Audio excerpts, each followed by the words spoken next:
Buenas tardes. Hoy me gustaría trabajar con ustedes con políticas identitarias, ya que es uno de los temas centrales de esta segunda parte del curso de Literatura de Viajes e Inmigraciones. En la actualidad, la diversidad cultural o multiculturalidad en algunas de las sociedades occidentales, como Canadá, Gran Bretaña y los Estados Unidos, es una realidad que no puede ser negada. Es recién a partir de la segunda mitad del siglo XX que se observa un interés por políticas de Estado que incluyan a minorías étnicas, religiosas y culturales. Y se ha desarrollado una serie de políticas que van desde la asimilación total, en lo que nosotros conocemos como el crisol de razas o melting pot, hasta los debates de la década del 90, en los que nosotros empezamos a hablar de interculturalidad y transculturalidad. Déjenme que les comparta una presentación PowerPoint en el que voy a hacer referencia a los puntos principales del multiculturalismo y del interculturalismo.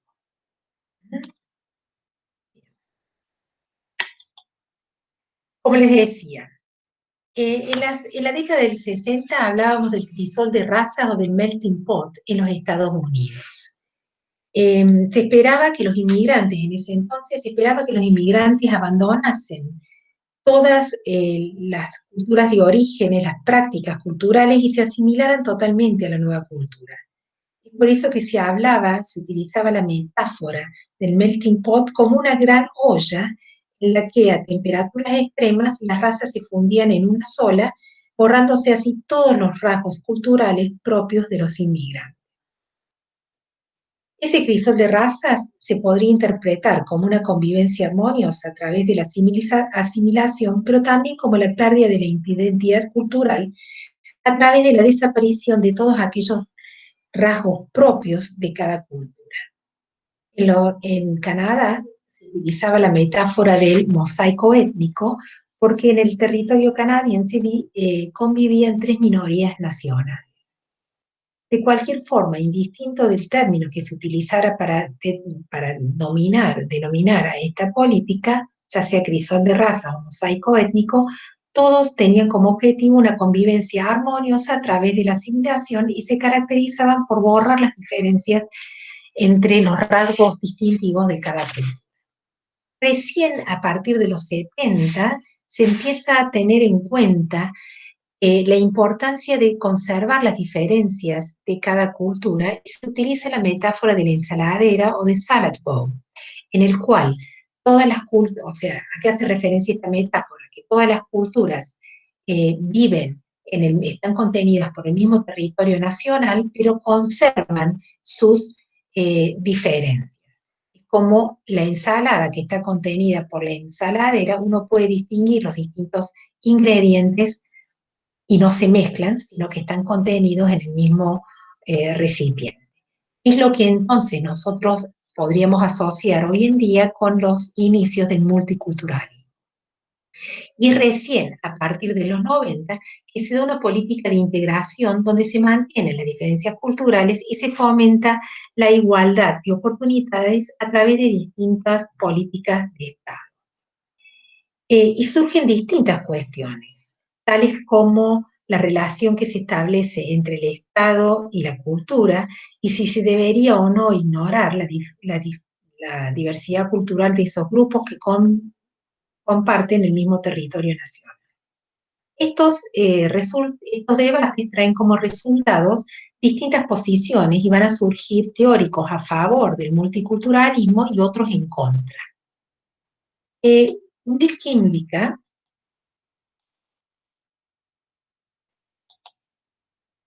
Bill Kymlicka y Charles Taylor son dos de esos críticos que defienden el multiculturalismo como una política de Estado. Kymlicka es un filósofo político canadiense que sostiene que ciertos derechos colectivos de las culturas minoritarias son consistentes con los principios democráticos liberales. Si bien él sostiene que no existe una única fórmula que se pueda aplicar a todas las minorías. Kymlicka publica Ciudadanía Multicultural, una teoría liberal de los derechos de las minorías, en 1996. Por otro lado, años anteriores, en 1992, Charles Taylor publicaba el famoso ensayo La política del Renacimiento, cuya tesis se basaba en que la identidad se construía en un diálogo sostenido con los otros. Ahora bien, volviendo a Kimlich, en su texto él distingue dos modelos de diversidad cultural, y uno que abarca las minorías nacionales y otro que abarca los grupos étnicos, y también nombra un tercer grupo que serían los inmigrantes. En el primer caso dice que las minorías nacionales surgen de la incorporación de culturas que previamente disfrutaban de autogobierno y estaban concentradas territorialmente a un Estado mayor. Mientras que en el caso de los grupos étnicos, la diversidad cultural surge de la inmigración familiar e individual. Implica afirma que hay tres tipos de minorías, por lo tanto. Los habitantes autóctonos, aquellos que ya habitaban el territorio nacional, las minorías nacionales dentro de ese Estado mayor, y el tercer grupo, que son los inmigrantes. Y él afirma que es a través de tres mecanismos que se pueden acomodar las diferencias culturales sin que necesariamente vayan juntos. Por un lado, nombran los derechos de autogobierno, los derechos poliétnicos y los derechos especiales de representación. Cuando él se refiere a los derechos de autogobierno, quiere decir la delegación de poderes a minorías nacionales, que a menudo se da a través de alguna forma de federalismo, mientras que los derechos poliétnicos tienen que ver con la ayuda financiera y la protección legal que le ofrece el Estado a ciertas minorías, étnicas que conviven, para ciertas prácticas asociadas a grupos religiosos o étnicos en particular. Y por último, menciona los derechos especiales de representación, que son aquellos grupos para grupos étnicos o nacionales dentro de las instituciones de un Estado mayor. Es lo que nosotros conocemos como discriminación a la inversa, o en Estados Unidos como acciones de acción afirmativa. Es decir, se crean grupos para garantizar el ingreso a la educación o a ciertos puestos de trabajo de estas minorías. Muchos de los autores están en contra porque consideran que es una discriminación a la inversa, porque muchas veces obtiene el cargo o el lugar en la universidad, por ejemplo, no la persona más capaz, sino por el solo hecho de ser un inmigrante o ser parte de alguna de estas minorías. Implica sostiene que se deben proteger las minorías mediante derechos específicos que le permita a cada grupo conservar esas identidades culturales. Sin embargo, parece estar preocupado solo por las minorías nacionales y no por los grupos étnicos que incluyen a los inmigrantes, porque sostiene que en el caso de los inmigrantes, ellos tomaron una decisión individual de irse a vivir al nuevo territorio. Otra posición liberal es la que sostiene Charles Taylor en su artículo La política del reconocimiento. En la primera parte del artículo, Taylor se refiere al rol que juega el reconocimiento en la construcción de la identidad, a partir de la hipótesis de que la identidad se moldea en parte por el reconocimiento o la falta de este, y a menudo también por el falso reconocimiento. Hay dos conceptos fundamentales a los que se refiere Taylor. Por un lado, él habla de una concepción de identidad individual, que es aquella que se construye en un diálogo sostenido con el otro. Y por otro lado, habla de una identidad cultural que tiene que ver con el reconocimiento del otro. A diferencia de Kimlich, Taylor incluye un tercer grupo al modelo del multiculturalismo, que es aquel conformado por las mujeres, los homosexuales, los discapacitados, por nombrar algunos. Y este cambio en el concepto de identidad da origen a una política de la diferencia, donde cada individuo, más allá de gozar de idénticos derechos y inmunidades, debe ser reconocido por su condición de ser distinto, de poseer una identidad única. Entonces, por un lado, él habla de una política de la identidad la política de la dignidad igualitaria, en la cual se le ofrece una canasta de derechos universales para todos los ciudadanos, al mismo tiempo que defiende una política de la diferencia en la cual sostiene que cada ciudadano debe ser reconocido por su identidad única. Es decir, una política a través de la cual se respete la identidad de cada comunidad siempre y cuando no atente con los derechos fundamentales de la sociedad. Entonces, Taylor presenta así dos posiciones que parecen al principio contradecirse, pero en realidad se complementan. En resumen, Taylor propone entonces una política del reconocimiento a través de la cual se respete la identidad cultural de cada comunidad, siempre y tanto no atente con los derechos fundamentales de la sociedad. Sin embargo, la política del reconocimiento propuesta por Taylor presenta una dificultad que no se puede resolver tan fácilmente. ¿En base a qué se decide si una cultura es valiosa para ser preservada o reconocida como tal? Y una segunda pregunta, ¿cómo sabemos cuáles son aquellos derechos fundamentales que no atentan a la sociedad? Hay algunas prácticas culturales de ciertos grupos étnicos que atentan contra los derechos humanos, siempre pensándolos desde el punto de vista de una sociedad o de la sociedad hegemónica, lo que establece la cultura hegemónica. En los últimos años se habla del fracaso del multiculturalismo, a pesar de la férrea defensa de muchos de sus principales exponentes. Se dice que el multiculturalismo ha ahondado el racismo, la xenofobia, la discriminación, y no ha logrado integrar las distintas identidades colectivas e individuales, ya que por el contrario ha dado lugar a la fragmentación social y no a una integración real. Es decir, han surgido guetos, vecindarios donde conviven ciertos grupos étnicos, entre ellos dentro de la misma cultura, y no hay realmente una integración, no hay un diálogo, sino que ha posibilitado la tolerancia y la coexistencia, pero no el respeto y la convivencia. Es entonces que surgen conceptos como la transculturalidad y la interculturalidad como políticas mucho más inclusivas e integradoras de las diversidades culturales. Ahora bien, muchos autores se cuestionan si el interculturalismo es una versión actualizada del multiculturalismo. En este cuadro nosotros podemos ver las principales diferencias entre uno y otro y dónde está el foco de atención de cada uno de los movimientos. El multiculturalismo tendía entonces a esa coexistencia, la posibilidad de convivir una cultura al lado de la otra, la tolerancia. Mientras que el interculturalismo aboga por la interacción, no es simple coexistir, sino poder interactuar y establecer un diálogo entre distintas culturas. El multiculturalismo es mucho más grupista, mientras que el interculturalismo tiende a una síntesis. Es decir, en este diálogo, en esta interacción entre las dos culturas se genera una nueva cultura que es una síntesis.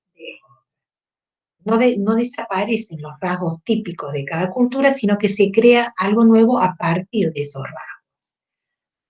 El multiculturalismo fomenta comunidades aisladas, mientras que el interculturalismo fomenta una cohesión en la sociedad y el sentimiento de una ciudadanía nacional.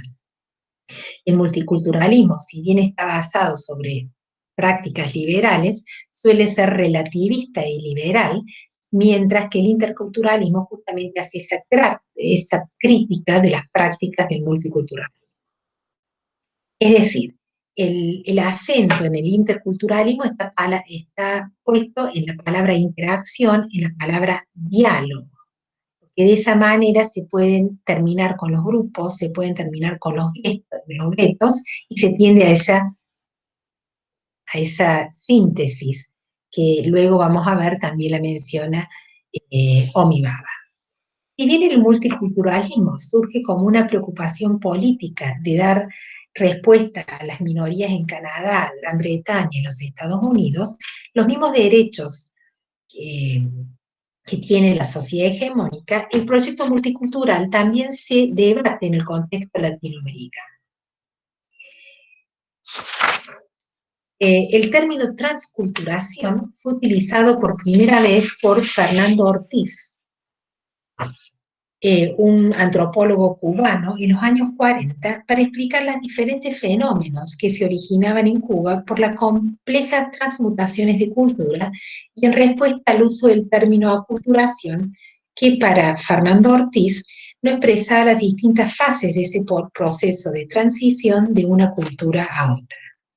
En Contrapunto Cubano del Tabaco y el Azúcar, que publica en 1940 y que ya Graciela, la doctora Ferrera, hizo mención en la primera parte del curso, Ortiz sostiene que el término transculturación expresa mejor las distintas fases del proceso transitivo de una cultura a otra, porque considera que no consiste solamente en adquirir una nueva cultura, que es lo que en rigor indica la voz angloamericana acculturation, sino que el proceso implica necesariamente la pérdida o el desarraigo de una cultura precedente. Lo que podría decirse una parcial desculturación y además la consiguiente creación de nuevos fenómenos culturales que podrían denominarse neoculturación. A partir del ensayo de Fernando Ortiz, el crítico uruguayo y escritor Ángel Rama define también la transculturación, pero desde el ámbito de la narrativa latinoamericana. Igual que Ortiz se preocupa por el contexto latinoamericano, pero lo hace de un enfoque literario y sostiene que la transculturación se da una doble dirección de intercambio cultural, ya que una cultura abandona características propias, toma las características de otra cultura y se adapta para crear algo nuevo. Si bien Rama discute el concepto de transculturación en relación a las literaturas latinoamericanas, se puede observar este mismo fenómeno en otras literaturas en las que conviven dos o más culturas. Bien. Desde la filosofía y los estudios culturales, Wolfgang Welsch también recupera el concepto de transculturalidad en su ensayo El camino hacia la sociedad transcultural, que publica en el año 2008. Cuando escribe acerca del fracaso del multiculturalismo y del interculturalismo. Este filósofo aboga entonces por una concepción de cultura diferente a la tradicional que permita un diálogo real entre culturas. Él dice que el problema radica en que tenemos una concepción equivocada de lo que es la cultura. Desde hace mucho tiempo, la cultura no tiene una homogeneidad ni tampoco una separación de otra cultura, sino que se compenetran y se caracterizan en muchos aspectos como mezcla. Entonces él sostiene que nosotros tenemos que dejar el concepto de cultura como esferas homogéneas que no se pueden permear, que como si fueran impermeables. Tanto la multiculturalidad como la interculturalidad describen a las culturas como esas esferas que no se interrelacionan entre sí. Y la diferencia entre estos conceptos radica en que, para Welsh, la multiculturalidad considera la pluralidad de diferentes formas de vivir dentro de una misma sociedad, mientras que la interculturalidad se concentra en las relaciones entre sociedades.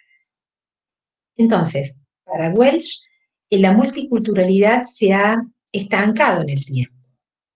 Dice que las cuestiones de tolerancia, aceptación y evitación de conflictos no se han modificado, siguen vigentes, y no ha llegado entonces, por lo tanto, a un real entendimiento entre las diferentes culturas. Con respecto a la transculturalidad, Welsh argumenta que el diálogo entre las culturas diferentes también resulta imposible si se está anclado al concepto de culturas como bolas o esferas homogéneas al que yo me refería con anterioridad. Cuanto más difiere la otra cultura, más difícil y aparente resulta su entendimiento, y en realidad este entendimiento significa un acto de apropiación de la otra cultura de lo ajeno a lo propio, justamente lo contrario de lo que se pretende. Entonces, Welsh explica el concepto de transculturalidad en relación a 5 aspectos que corresponden a un macronivel y a un micronivel. Él sugiere que ante el fracaso del multiculturalismo y del interculturalismo, nosotros tenemos que hablar de transculturalidad. En este macronivel, Wolfgang Welsh afirma que todas las culturas están entrelazadas. Es decir, hay una imbricación externas. Todas las culturas tienen un carácter híbrido, no son esferas homogéneas. Y por último, no existe una separación entre la cultura propia y la ajena. En un micronivel, sostiene que la transculturalidad avanza no solo a nivel social, sino también en un nivel individual, donde se determina la formación de una identidad cultural de cada individuo. Esta identidad cultural, sostiene, no está determinada por la patria, ni por la nacionalidad, ni por la pertenencia del individuo a un Estado. Él sostiene que la transculturalidad es lo que nos puede llevar a una nueva comunidad cultural. Si hemos leído alguna vez a García Canclini y a Sanz Cabrerizo, podemos ver que que el concepto de transculturalidad que sostiene Welsh tiene muchas similitudes al concepto de hibridez identitaria, del cual habla García Canclini, o el concepto de interculturalidad al que se refiere Amelia Sanz Cabrerizo. Bien, entonces, para una simple aclaración antes de comenzar con Néstor García Canclini. El término interculturalidad tiene sus orígenes en los Estados Unidos en el área de las comunicaciones y enseñanza de lengua alrededor de los años 50. A diferencia del multiculturalismo que se debate principalmente en Europa, Canadá y los Estados Unidos, la interculturalidad también se da como fenómeno en Latinoamérica y en Europa.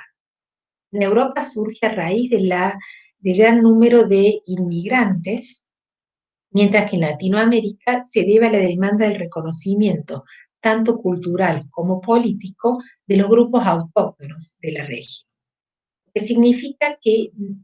Lo que no significa es que no haya existido una preocupación por la cuestión de la inmigración entre los diferentes estados y las consecuencias que estos hayan traído. Pero en Latinoamérica se origina a raíz de esta demanda por derechos de los grupos autóctonos. Luego los teóricos empiezan a utilizar el término interculturalidad en relación con la problemática de los inmigrantes en particular y la necesidad de escolarizar a los hijos de las minorías étnicas y el problema de la lengua, de la adquisición de una nueva lengua con la que se encuentran la mayoría de los inmigrantes. Desde el punto de vista de la antropología, Néstor García Canclini y Homi Bhabha abordan también este concepto y son interesantes ambas discusiones cuando nosotros pensamos en la construcción de una subjetividad intercultural en un sujeto que tiene identidades híbridas o escindidas. García Canclini se refiere a la interculturalidad cuando explica que los procesos de hibridación en culturas híbridas, estrategias para entrar y salir de la modernidad, y entiende que la hibridación como proceso de intersección y transacciones es lo que hace posible que la multiculturalidad evite lo que tiene de segregación y pueda convertirse en interculturalidad. En un primer lugar, ¿qué entiende él por hibridación? Él entiende que los procesos de hibridación son procesos socioculturales en los que estructuras y prácticas discretas que existían en forma separada se combinan para generar nuevas estructuras, objetos y prácticas. Y él enfatiza que el objeto de estudio no debe ser la hibridación, el producto, sino el proceso, porque a su vez son estos procesos los que relativizan la noción de identidad. También dice que no podemos hablar de identidades puras o identidades auténticas, sino que hay una serie de actividades culturales que nos llevan a construir una hibridación cultural. Por eso, el foco de estudio debe ser en los procesos culturales, y eso es lo que nos va a ayudar a nosotros a situarnos en la heterogeneidad y entender el proceso de hibridación. Este concepto que leí al principio de hibridación como proceso de intersección y transacciones que hace posible que la culturalidad se convierta en interculturalidad, vemos que García Canclini va un paso más allá de la multiculturalidad, porque para él la interculturalidad implica la producción de formas y prácticas culturales nuevas a través de la fusión de culturas previamente separadas, lo que conduce a un enriquecimiento cultural. Pero tengamos en cuenta que cuando él habla de fusión, no habla de asimilización, no habla de borradura de diferencias, sino que habla de la creación de una nueva síntesis.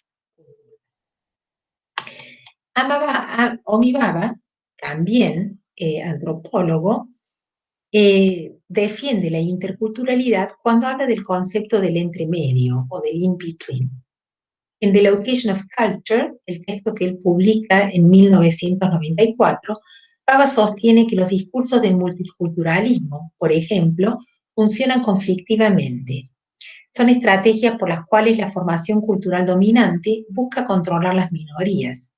Pero el reconocimiento de las diferencias culturales también abre espacios para la resistencia que se negocie en algún territorio intermedio entre los niveles conscientes e inconscientes. Y eso es lo que da lugar a la interculturalidad de la que habla García Canclini. Homi Bhabha, vuelvo a la anterior, Homi Bhabha expresa que esta función se da en los intersticios entre las diferentes culturas, en los espacios de superposición y desplazamiento, los dominios de la diferencia, y en esos espacios es donde se negocian las experiencias intersubjetivas y colectivas de nacionalidad, interés de comunidad, valores culturales.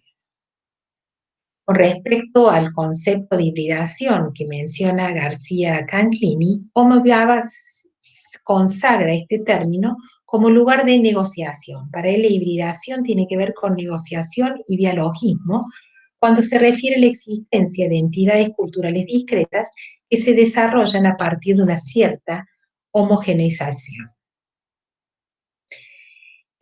Amelia Sanz Cabrerizo se refiere al aspecto interaccional de la interculturalidad desde la crítica literaria y desde las literaturas comparadas.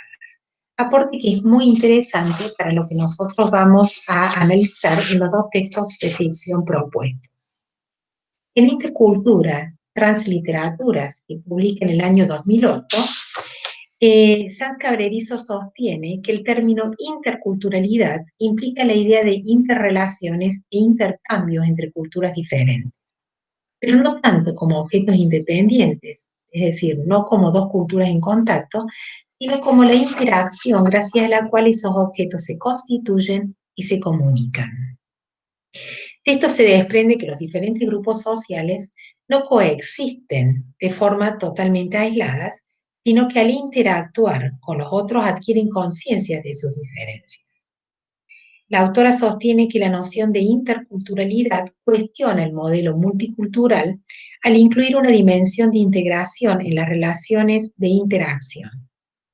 Este concepto cuestiona entonces el multiculturalismo como la simple aceptación, coexistencia o valoración de la existencia de varias culturas, pero que no propone ni una integración ni el desarrollo de interacciones o la posibilidad de establecer un diálogo entre las distintas culturas que coexisten. Amelia Sanz Cabrerizo sostiene que ella señala que en la actualidad algunos prefieren el prefijo trans por encima del inter, ya que trans implica un proceso de travesía, mientras que un proceso de travesía que indica movimiento a recorrido y no se queda solo en la interacción que denota el prefijo de inter. Bueno, este recorrido no pretende ser exhaustivo, pero nos permite ver cómo hemos venido de una política de asimilación total en la década del 60, cómo se ha ido a una aceptación, a políticas más inclusivas de la diversidad, hasta llegar a un momento en que estamos hablando de la necesidad de que las culturas no solo sean reconocidas en sus diferencias, sino que puedan establecer un diálogo entre ellas y se puedan enriquecer. Estos conceptos teóricos nos van a ayudar a entender la problemática del inmigrante cuando tiene que adaptarse a la cultura del nuevo país de acogida. Muchas veces se sienten tironeados entre estas dos culturas que lo habitan, porque traen, por un lado, la cultura de origen, de donde ellos nacieron, o la cultura de sus padres, porque muchas veces estos son primera generación de inmigrantes, o sea, ya nacidos en el nuevo territorio, y cómo necesitan establecer un nuevo diálogo para construirse como sujetos interculturales, lo que implica no borrar las huellas de la cultura de origen y asimilarse totalmente a la nueva cultura, sino poder establecer esta síntesis de la que habla García Canclini, o este diálogo de los que hablan los que sostienen el interculturalismo, para poder construirse como un sujeto intercultural. Recordemos estos conceptos porque nos van a ser muy operativos al momento de pensar cómo los protagonistas de las dos novelas que propongo como estudio para este curso, Palabra, Ojos y Memoria y Hambre de Memoria de Richard Rodríguez, cómo los protagonistas logran o no establecer un diálogo entre esas culturas que los habitan sin necesariamente asimilarse completamente a la cultura de acá. Bueno, nos vemos en la clase presencial.